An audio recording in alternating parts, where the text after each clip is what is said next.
Groove City. Hey, what's up? I'm Lefty. And I'm Rich Furniss, and welcome to Season 2 of Groove City. That's right. We are very excited to be back. And today we have a very special guest from right here, born and raised in New York City. Please welcome DJ, producer, promoter, does it all in the scene, Rissa Garcia. Thank you so much for joining us today. That's quite the intro. Thank you. Well, we got a lot going on, and we got a lot to talk about. So I am the Jane of all trades. But yeah, that's awesome. So you're saying born and raised here in Staten Island, and you came to Manhattan around 24 years old? Yeah, I try not to mention the Staten Island part too much, but yeah. You can't erase the history books, unfortunately. We got the Wu-Tang Clan, so we're legit, Hey, you know. yeah. Nice. But I moved there a little bit after 24 when I met my now husband, Ariel. Oh, yes, of course. Moved to Manhattan ever since. We moved to Brooklyn for like a year, and then we came back, so. Excellent. Yeah. Did you move to Manhattan for music? Like, have you been doing music that long? Well, I moved for Ariel, but yeah. They kind of went hand in hand because actually I started DJing like maybe around the same time I met Ariel at Vinyl. And that was when I started to get into the whole DJing aspect. So it kind of just... What was your gateway into the DJ world? Where did you start? It was like being a club goer? Like, yes, what kind of drew you into it? absolutely. Like when I was 16, like there were people from Staten Island that were throwing parties. Like there was like my friends were DJs at the time, so they were doing like there was something called Silo on Staten Island, and like these little clubs that had like teen nights and stuff. So that's where they started. And you got the itch. Yeah, and then gradually as I got older, I was able to make it into the Manhattan clubs. But it's about partying when you're young. Of course. It's not really about the music. And then I found this place called Vinyl where Danny Tenaglia was a resident for every Friday. Legend. Yeah, amazing. And I was like, wow, okay. It's a real deal. A whole new world, yeah. And it just became about the music. And I literally like went every Friday, beginning to end. And he used to joke about me because I would literally dance all night, no drugs, just coffee, and that was it. Water, and he'd be like, "Don't you ever even go to the bathroom? What are you wearing, diapers?" And I'm like, "Depends." No. So yeah, and that was it. I caught the bug. I met some other friends from Vinyl that were DJing, and they taught me the ropes. My friend Carlos had a setup, my friend Bashar, and they taught me how to beat match and use vinyl at the time. There was no CDJs till I started to get a little bit, maybe like a year later.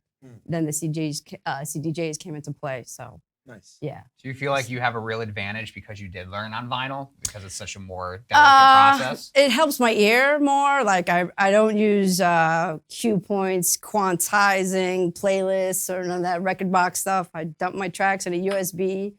And like even some young kid was looking at my thing. He's like, "You don't see the waveform. How do you DJ?" I'm like, "What do you mean?" I don't look at that part, And I was like, wow, these kids just they don't know. Yeah, but it's cool that they get into it now, so they expect it. Yeah, I mean it's like a whole new thing for them. You're not using cue points and Sure. all the beat matching tools, but looping and effects. And I'm like, I'm just like a straight up music, and that's it. Nothing fancy. Do you remember what your first real gig was as a DJ?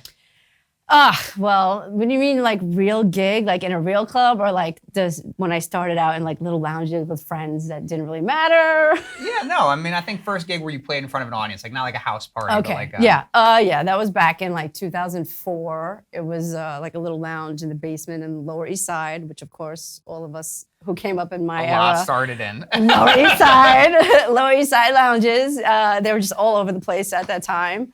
And that was it. A place called Tut. And my friend Carlos, who actually was kind of like my back-to-back partner at the time. And we went all night long, which is rare. Was it tough for you to make that dive in to like do it? Or do you feel like you had practiced so much with your friends at that point that it felt like a natural? I actually chickened out my very, very first gig. It was vinyl only, so it was like you had to know what you were doing. You can't go up there. There's no sync button. You can't go up there and be like, I want to be a DJ. Super prepared with everything. Exactly. So I was like, you know what? my nerves just took me over, butterflies. My stomach was like, listen, I can't do it. And I was like, my stomach is like completely, like, I felt like I was going to just throw up. And I was like, I can't go up there like that, you know? And then finally, I had the nerve and it went well. Yeah. I think sometimes the hardest thing is just to dive in, right? Like, yeah, exactly. Like you're ready, but you think about it, like overthink the whole process of it. Yeah. You know? I feel like I'm always at my worst if I'm thinking. If I'm using my brain, that's like always my worst nights. Yeah. I like to just be in it and just like go with the flow. Yeah. And don't use my brain, use my feeling, my intuition, and that's it. And that's when you kind of play into the party and really connect with the people. Yes, you know? exactly. Everything's in the moment. I think the best gigs are when you're in that moment, you're feeling the energy of the crowd. It should be brain off and going with the vibes in the room. Whenever you're in your head, it's always going to be messy. Like, Messy. Yeah. We were talking about gigs over the weekend where something similar happened to both of us. So yeah, you start to just overthink everything. Like, wait, is this on beat? I can't. Wait a minute. And I just felt like I was totally separated from the whole evening. It was it was nightmare. It felt like one of those like nightmare DJ dreams, but it was real. And I had a really bad one about this party too. It was like I had a nightmare the night after mine about it actually.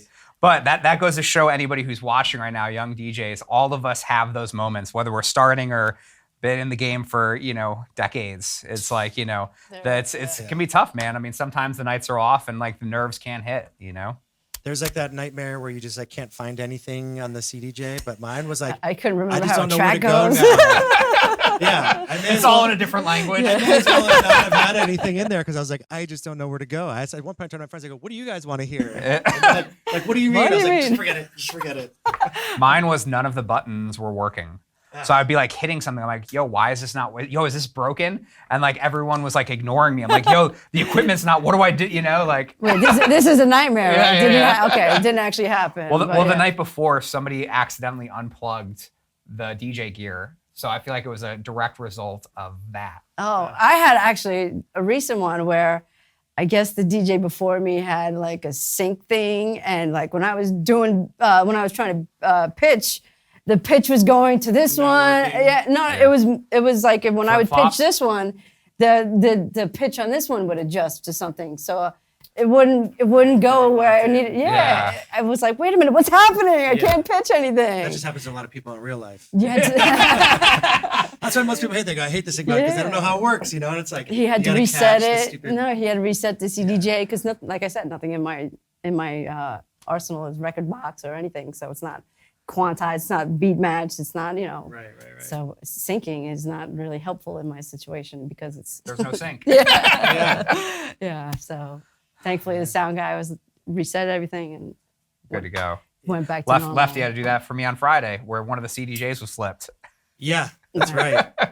The sound, we were back there unplugging stuff and trying to get it working. Emergency loop, and it happens. It definitely happens. Always at the worst moments too, of course. but it happens. Yeah, it is what it is. It's all part of the drill, right? Yeah. Hey. What were some of your most memorable DJ moments? Ooh, I say my first big gig, which was like when you started to step into the real world of DJing and playing the real clubs, was Cielo with Danny Krivit in 2014, opening for him.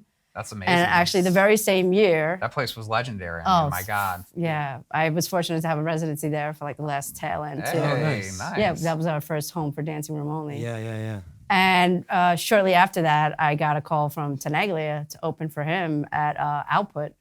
For his famous Boo Yourself party. That's sick. And anybody, of course, I mentioned before, Danny is, of course, the one who inspired me to do all of this. So that was like my biggest nerve-wracking moment. Yeah. And of course, I brought records, and what happens when he walks around the booth? The vinyl skipped. But, at least it was his fault. No, it wasn't. No, it was. I think it was just the record had a you. little skip thing, but it just like did a little hop and went back to the groove. No one even noticed but Audience clapped because it was rare. They don't hear that stuff anymore, and it thankfully wasn't like a cringy moment. But what can you do?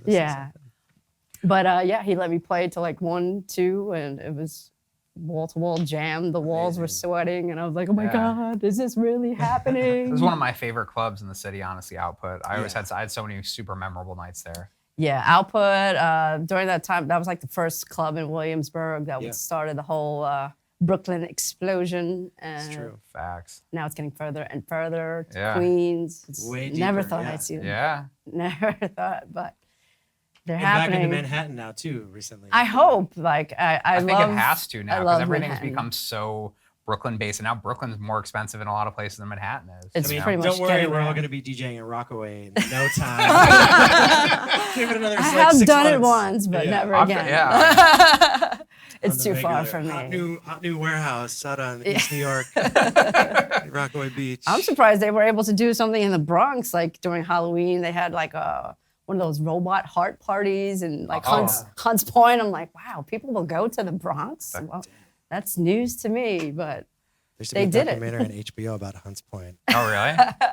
A documentary series show, and it was wild. I don't need to say any more details. All right, I'm gonna. yeah, cue I that was up. surprised they made it work, but it was like some Yeah. weird, huge warehouse thing and very off kilter. That's cool. I'm sure it's a lot of fun. Yeah, I think I worked the door with a friend of mine that night. So yeah, I didn't get to go inside, but it was fun. This Yeah. was way before like I started, DJing stuff. One of my first parties that I got booked on that a promoter like approached me at a club and was like, "Hey, do you want to play my party?" It was in East New York, Oh my 15 years ago, and Young Moppy, his Young old Moppy. Mop Top was his old DJ name. Big Moppy said, "I'm coming out to East New York, I baby." had no Nice. idea. I lived in Manhattan at the time. That's like 15 years ago. Like East New York, that's by like First Avenue. Yeah, I hopped in the yellow, and he asked me, "Are you sure you want to go there?" That should have been the first indicator. If a cab is asking you that, then you may not be made a best decision. So how did it go? Did it go okay? Well, you're live, so it went well.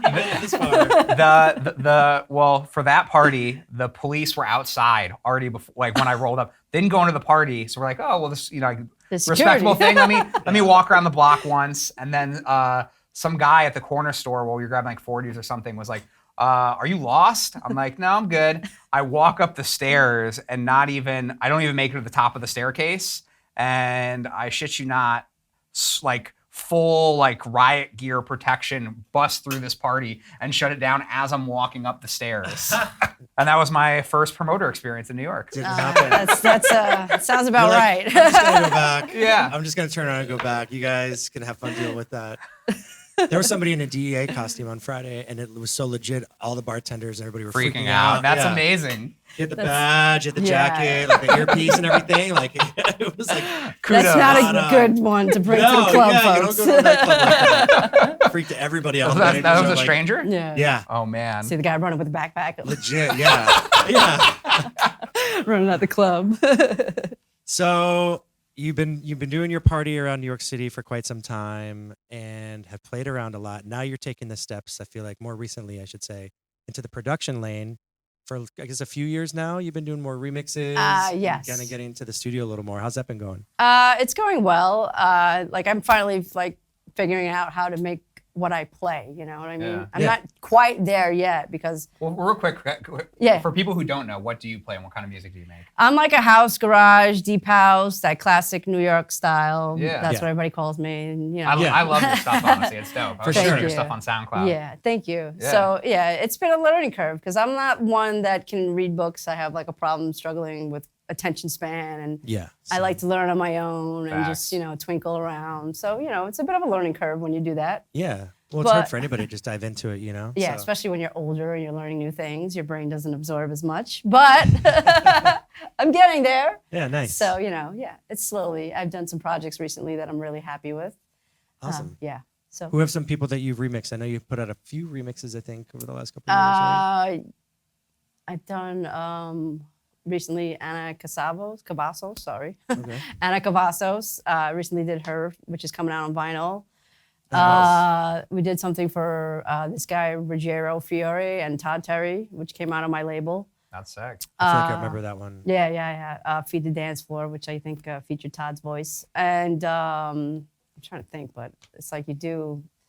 No, that's all good. But I mean, I feel like I've noticed the sound after, because we played a party together a long time ago and kind of seeing, all the content that you push out from your gigs and hearing the sound that you like to play. I feel like you do a really good job totally giving yourself true, to your sound and your production. I feel like it's been translating really well. So Right. I know you're saying you're working on it, but I'm like, you're totally in it. You're Yeah, doing a really good yeah. job with Well, that. I mean, it took me to, from when I first started production, then I kind of took a break to focus on DJing. Yeah. So I didn't really, when you're working on the weekends, you don't really have time to be in the studio and working on production. So it's one has washes the other. So I kind of go through phases of DJing, and then I'll take a step back, work in the Get studio. Yeah. Like you kind of have to separate the two because it's really hard to do. I can't work. I mean, I'm married, so my husband sleeps during the day. He's a vampire, so it's I can't be in also working a New York City nightlife legend. Just to talk about him briefly, lighting master, and he also produces a little. Yeah. He's done some stuff. Whenever the bug gets him, he likes to do it. Yeah, he's cool though. I always love running into him. Yeah, he's the best, honestly. What do you feel like it was a natural progression for you to like kind of dive into the production? Was it something you kind of always wanted to do and you just kind of had Oh yeah, absolutely. When I first started DJing, that was one of the things that we were using Reason to just to get twinkle around with it. Nice. What's not that Thor synth? Yeah. Subtractor was my jam. Yeah. So we were making tracks with that, and we put out a few releases together, my friend Carlos and I. But it was definitely more on the darker tip because we were going to Danny Tonight at vinyl, so it was like that darker progressive stuff. Yeah. And then I kind of got a little bit more into the lighter New York City sound. I still love the darkness, but nobody's really making that sound that I used to love back then. Like it was deep, dark, and sexy. Right. Yeah. So you don't really have that like Chus and Zabalos, drummy, sexy, rhythmic grooves going. So I kind of miss it, but Well, he's still out there. He's still doing it. Yeah, but it's not like that old 2000, like it was 2004 to maybe like 99, that kind of era. Yeah. The dark tribal, progressive, but still like housey. It wasn't too much where it was, cha-cha beaty Right. But it was like just perfect, Nice. Great, yeah. When you kind of you bring up a good point, like kind of like finding your style in both DJing, I guess, and production. Do you feel like it seems like you found a lot of that mostly through just like being on the dance floor and being part of the environment? Would you say that's like kind of how you discovered new stuff? Absolutely. I mean, being from New York, I've been spoiled. We have so many legends. And when I was coming up, these guys would play on a weekly basis, not like now where they're lucky to play once a month. Yeah. So I was literally there from beginning to end, hearing one DJ and how they built the night. You know what I mean? There was a certain energy during each moment in time. And mind you, this was 11 p.m. to like 12 in the afternoon the next day. So you're talking about a 12-hour set, not like 2-3 hours or 4 hours, what you're playing today. So to have that knowledge of being on that dance floor, it's what got me attracted. I always paid attention to what people reacted to. Oh, wow, they love when the snare does this kind of thing, you know what I mean? Yeah. So that I was also observing too. So also dancing, which is what my main thing is, but I also paid attention to what people reacted to. But you learned the dynamics of the set and the music. Exactly. And how it all flows together. Timing, so really progression, control. For me, Teneglia always had it was amazing to watch. When I first started going, that's what I would do. I would just sit back and just be in awe of what he could do. Like he could literally control the room, the dynamics, the energy, and you could literally just see everybody's heads all in sync, and it was amazing. And very rare to see that these days because 3-4 DJs in a night, you don't have that consistency. And plus, you give DJs like an hour now, and they just like slam it out as much as they can. I see a lot of that. Kills the vibe a little. Yeah, I mean, I try to stay to like 3-hour sets. Like playing an hour, of course, unless it's like a festival, you really don't have a choice. Yeah. But to play an hour is like a tease. I'm like, okay. You can't take them on the journey. Yeah, I mean, no, not really. It's like 1, 2, 3, I'm done. It's like I'm barely warmed up after an hour. It's hard to get in the zone. Yeah. Well, I think you have an interesting perspective and like kind of something you brought up, like talking about old New York and like what that dance scene was versus kind of like where it's going now and like how it's different, how it's better, and how it might not be as. For me, of course, because I come from that era, I'm probably a little biased, but I'm sure the guys from the 70s, 80s will tell you that their time, which of course it was because it's more innocent back then. You didn't have, people on their phones and so worried about social media. You were pretty much more free. You didn't have to worry about somebody if you're doing something you shouldn't be doing, you're on camera or a picture going to come up on social media.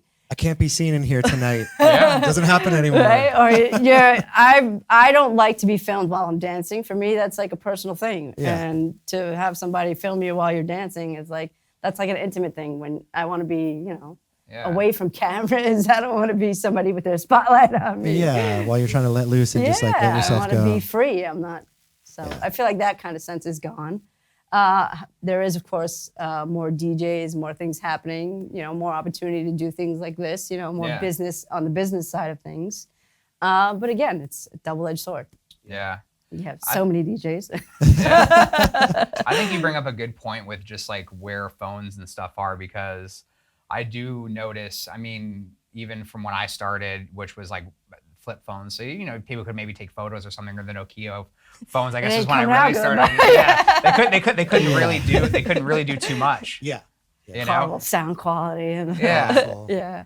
But it's like, I feel like people maybe sometimes aren't at the club for the right reasons. They're not just there for the music. Right. And I think too, like you talk about like more innocent times, people, when I first started DJing at least, were there strictly for the music, and now it's like, you're there for to be seen or for something else. Great Instagram story moment, or what I mean? The club gets hot, everybody wants to be there and announce that they're there so that they went and they did the thing. Yeah. And I also too think like, I don't think this is true for everybody obviously, but I think where we're at with like house music, the kind of music that all of us are kind of into, is like, it's a very trendy music for people to be into. We're kind of in that cycle back where people are talking about it a lot more. And I think that people feel like they should like it because it's a thing and not necessarily always have the love for the music as much. What's interesting that just popped in my head as you were saying that is kind of like, the underground scene has always been there and been really cool and stays really true to like, that whole idea of just being there for the music.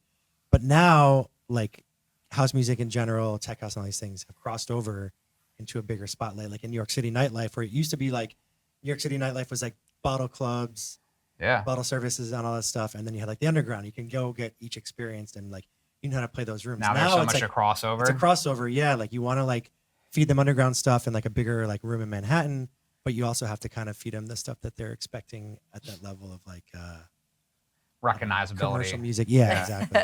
As Francois calls it, the what did he call it? Bottom barrel of house music. or the bottom barrel of the house music scene. Like the cookie cutter. Yeah. And those are people that like to go out and party, but like, they just appreciate the music differently. Yeah, they could care less. If they can sing along to it, they like it more than, hearing something they can groove to that they're not familiar with. Yeah. I mean, having a popular record that crosses over, like I said before, it can be a double-edged sword. It's like that success, like Sandy Rivera, finally, right? Yeah.